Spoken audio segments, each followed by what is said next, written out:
Good evening.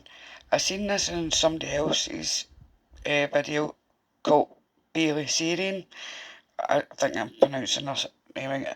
I've been watching her for so long. She got me when I was so down and very depressed, and starting to put my makeup back on and start feeling a bit myself. She's a lovely, lovely young lady, and I love her dogs. Um, so I will link her in the comment section. Right, what we're talking about is everybody knows the breakfast cereal, cornflakes, right? And this is, don't know if it's true, but John Harvey Kellogg, the controversial scientist who became the cereal king. John Harvey is widely credited with inventing cornflakes, the prepared breakfast cereal, but he holds a contentious place in history for the motivations behind the breakfast able. He was born in 1852 and Kellogg lived for 91 years. For that age, even then, it's actually not too bad, because I know people that passed away and things like that very young due to illnesses and things like that. And throughout his life, he promoted what he called biological living, a concept born out of his 70th day Adventist upbringing. During his life, he was a popular and respected physician, even as some of his theories have been disproven today. While he remains most widely recognised for his cereal legacy, he also ran for the most famous medical spas in America, promoted vegetarianism and celibacy, and advocated for euthanasia. Sounds like a loony. John Harvey Kellogg was a member of the 70th Day Adventist Church. Ellen White formed the 70th Day Adventist Church in Battle Creek, Michigan in 1854, after apparently receiving visions and messages from God. This religion connected spiritual and physical health and required followers to adhere to strict guidelines for hygiene, diet and chastity. Members of this congregation were to have a vegetarian diet and were discouraged from consuming tobacco, coffee, tea and alcohol. Well, I smoke, and believe me, it's not a good habit to have, honestly. It really is not a good habit to have. I've tried to stop now, and because of the medication I'm on, but due to my stroke and things like that, they said because I've been smoking for so long, it could affect and end up giving me another stroke. So I tried to find other ways how to try to help me stop smoking without it interfering with my body. Yeah. So I'm trying to stop smoking. However, overeating, wearing corsets, and other evils were believed to lead to unholy acts like masturbation and excessive sexual intercourse. John Harvey Kellogg's family moved to Battle Creek in 1856 to be active members of the congregation, and this certainly impacted in his worldview. So, and this is why, oh my god, this guy sounds like one. Some people that give into religions or have set these up, some of them are alright, some are just plain mental. Especially when you find out the things like this. White saw Kellogg's enthusiasm in the church and pressed him to be an important member, providing him with an apprenticeship in a publishing company, print shop, and sponsoring his education through medical school. In 1876, Kellogg began managing the Battle Creek Sanitarium. After receiving his medical degree, Kellogg returned to Michigan and was asked by the White family to run what came to be known as the Battle Creek Sanitarium. The site became America's most popular medical spa, growing from a health reform institute to a medical centre, spa and hotel. Sounds like other things rather than a hotel. This launched Kellogg into the public eye, making him a celebrity doctor who worked with several US presidents and prominent figures such as Thomas Edison and Henry Ford. I'm telling you, see, when some people, when they get money, they end up becoming absolutely nice. Some not. Not everybody's the same. But what I've heard about this person, well, you've sort of heard a bit so far. Treatment options at this site were experimental for the time. Yeah, experimental.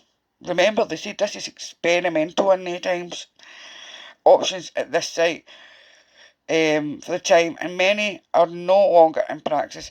They included 46 different kinds of baths, like the continuous bath, where a patient would remain in a bath for hours, days, or even weeks to cure skin diseases, hysteria, and mania. That is,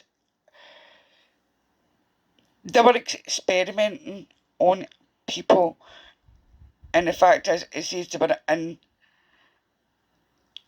these baths, and they could be in it for hours, days, or even lying in it. I mean, that's not good for your skin at all. That's not good for your body at all.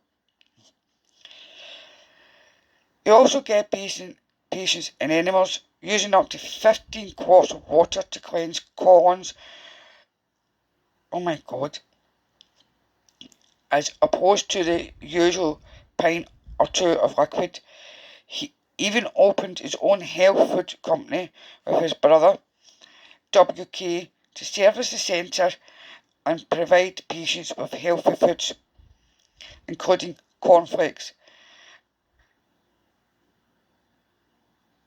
At its peaks, the site saw approximately 12 to 15,000 new patients each year.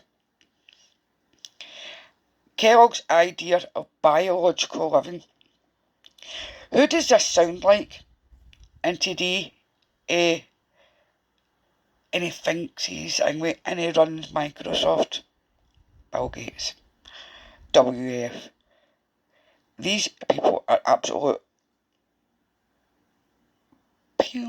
lunatics, right? Now, they should have been in the baths, right? Maybe we should make baths and put them in it and let them sit in the baths, okay? Because look the way they treat us. This is why you need to stop people like this.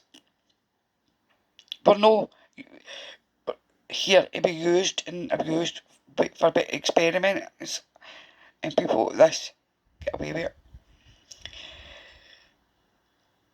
As I say, Kellogg's idea of biological living targeted common ailments like indigestion. Kellogg believed himself to be fighting for improved wellness in America, advocating for what he referred as biologic living. Influenced by his upbringing, he promoted sexual abstinence, encouraged through a bland diet as part of his programme. Okay. As Kellogg was a passionate vegetarian, some vegetarians are absolutely loonies, and not vegetarians, because my daughter is vegetarian, and she's not a lunatic. She's an amazing daughter to me, and she's an amazing mum, and she's got another baby in the way. And she works hard, As Kellogg was a passionate vegetarian, he encouraged a whole grain and plant-based diet to cure the most common ailment of the day, indigestion, or dysphoria, as it was known at the time. He believed that most ailments could be treated through proper nutrition. Now, I do believe that, see, if you have proper nutrition and you're not eating loads of rubbish, but if you can eat your chocolates, your crisps, and have it in moderation, right? It's like even you can have a drink in moderation or have a cigarette, but when it comes to but even you do exercises and keeping your mental health in check, but some people like this go to the extreme and brainwash people that they need to go to the extremes like this, and it's wrong. Don't be ashamed of being who you are. Doesn't matter who you are, what colour of skin you are, or don't be ashamed of the clothes you wear. Don't be ashamed of the skin that you live in. Okay? You're all beautiful just the way you are, the way you look. There's some people are very nice people because of their actions. It's people's actions in their mouth, what comes out of their mouth and how they treat people. But never be ashamed of your body. You were given this vessel to live in for all the duration until they decide to bring you home. So be proud of who you are, be proud of the skin you're in, and go out and help others in spreading love and light and happiness around the world. As I always say, coming so rather than being nasty. Look, people like this. For him, he meant whole grains and no meat. His dietary preferences mirror today's paleo diet. As I say, it's okay, it's having nutrition, but when you're autistic, you're like a lot of my children, it's all certain foods, it's because of the colours and things like that. So you're very selective what you can get for the children, and each of mine are very different for what they want to eat. So it does cost a bit of money to try and get each of them all their wee different bits. Now they're getting older, now they've got their own money and things like that. So, but they still like to come with mum and do their shopping and things like that. And we go through our foods, things. Kellogg created cornflakes to discourage masturbation. Really? Okay. Kellogg's family believed that masturbation caused many ailments, including memory loss, poor digestion, and even insanity. Wow. Guys, that's really... Maybe it does. Oh my god. One of the methods Kellogg suggested for deterring his act was to eat a bland diet. Supposedly eating bland foods would not incite passions, whereas spicy or well-seasoned food would cause a reaction in people's sexual organs that incited them to masturbate.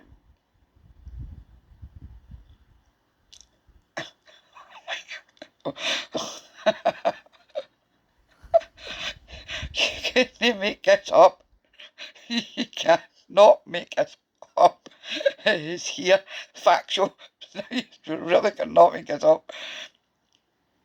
Kellogg believed that the artificial foods were to blame for America's indigestion problems only through increased exercise, more bathing, and a bland vegetarian diet could people be healthy. Thus, the cornflake cereal was born in the 1890s to ease digestion issues, simplify breakfast, and stop masturbation. Well, I don't think it has done that at all. The guy was on it. But thanks for the cereal. Though most nutritionists today would disagree that Kellogg's cornflakes actually hold such nutritional and digestive benefits in inverted commas, not to mention the behavioural effects. The cereal was brought in as a large quantity as his food company could handle. I mean, today it gets millions get sold. I don't know if it's kids or grandkids or whatever, but believe me, that company makes a lot of money because they've all got different things. It's not just cornflakes, there's all things that are under that company. In addition, just one diet, Kellogg was determined to deter masturbation using inhumane and harmful methods. In the event that someone could not stop masturbating, he would recommend circumcision without anaesthetic for boys or the application of a carbolic acid to the clitoris for girls. That is mental. Absolutely. That's loony. That has just gone too fast. That has got. The kids would have been traumatised. That's abuse. All things, that is absolute abuse. I don't know where he thinks he was. Anyway, see, that's I'm saying some places, like these places that he was involved in, it's more like a cult. They set these songs up saying churches, but it's really a cult. W.K. Kellogg brought breakfast cereal to the masses. Ultimately, John Harvey Kellogg cared more about his mission than profits. But his brother W.K. was able to successfully scale the cereal into the company we know it as today, breaking away from his brother, who he saw as stifling the company's potential. I would have as well, because also his brother was a loony. I mean, because his brother was using it for other things in his head. WK was successful in marketing the product because he added sugar, something his brother despised. Sweetening the cornflakes corrupted the product, according to John Harvey's doctrine. However, by the 1940s, all cereals were pre-coated with sugar. I mean, put your hands up if you like cornflakes. A wee bit of sugar on it. I can't. This products, but it'll make you look at cornflakes differently as well. This product met the need for a quick, easy breakfast, which was a problem Americans faced since the Industrial Revolution, as they now worked outside of the home and factories, had less time for meals. WK was also incredibly successful in advertising the cereal, creating some of the first cartoon mascots to help brand the company. And who remembers Tony the Tiger for Frosties and things like that? Kellogg believed in euphonetics and racial hygiene.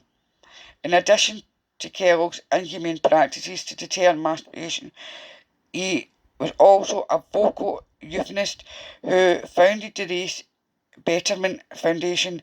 This was intended to encourage people of good pedigrees to maintain heritage by procreating exclusively with those who met standards of racial hygiene. Again, Lonnie.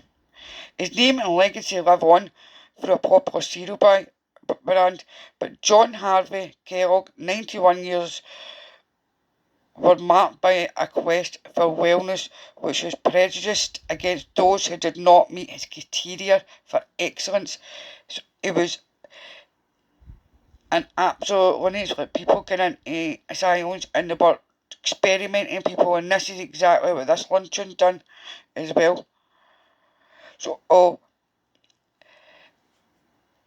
to sit and experiment on people, and hats off to his brother for disappearing, because now we've got, I love the cereal that he could have done without his brother, because his brother was actually holding him back for what he wanted to do, because it is a quick thing. Like, you just pour your cereal, pour your milk in, and off you go. Do you know what I mean? My grandson loves the cereal. He's 1 year old, right? And I swear he loves it. And when he gets his cup, his wee plate bowl, and he'll lift it up. He'll take the cereal out, right? Put it on his tray, but he'll drink the milk, and then he'll eat the breakfast cereal. It's so cute. But it makes you look at cornflakes in a different way, because of WK's brother, John Harvey. What do you think of this? To me, I thought it was funny, but it's like thinking what they did to these people and the crazy ideas of what was going in that man's head, and thinking what's going on just now, today, and what these people want to implement on us as a society around the world. Now, you need to wake up to it, because people like that, you cannot let it get away with. You need to stop, and you need to stand up and raise your voices and speak out and say, no, enough. We're not taking it anymore. It's like, stand up and be a people's party. Let your voice be heard. Stand up and say, no, enough. Do not comply. Do not use violence. Standing up and having a voice, and standing together in solidarity around the world. Let's hold each other's hand, shoulder to shoulder, and stick together, guys. United rather than divided. So, what do you think? And put your comments on this video about the conflicts and the lunatic. It helped with brother open it up. So, because it does make you look at it differently. Would it stop me eating it? Absolutely not. But it does make you look at it and sort of giggle and go, oh my God, these people even then were absolute lunatics. They're the ones that should have been in asylum. The people in asylum should have been out. And you think about it. Now, leave your comments in the comment section below. As I say all the time, sending love and light, and good night.